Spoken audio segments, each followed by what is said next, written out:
Yazdığı şey yapmamak. Hayır, demek. Burada hasta var mı? İnşallah. Allah acı şifalar versin. Anneniz ve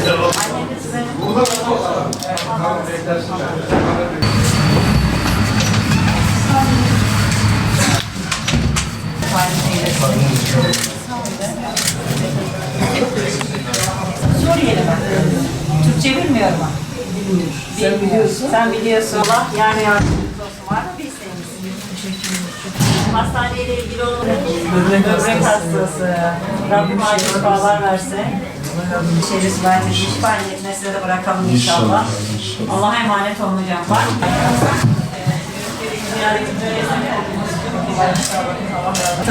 Yok Allah'a şükür herhangi bir sıkıntımız yok. Elhamdülillah. Durum geçmiş olsun. Durum iyi. Allah'a şükürler olsun.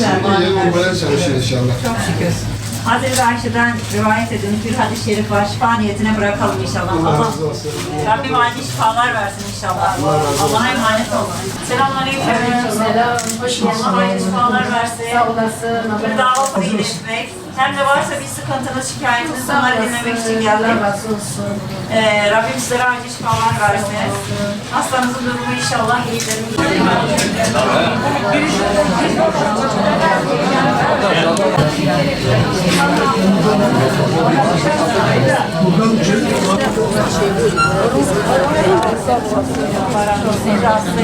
Bismillahirrahmanirrahim.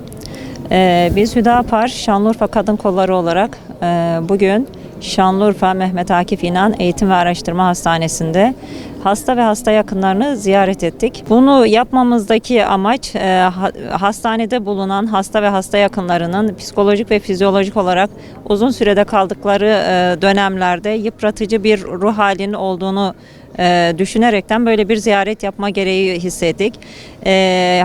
Hasta ve hasta yakınlarını ziyaret ederken birçok eksiklikleri de dile getirmiş oldular. Akabinde istek ve taleplerini de aldık.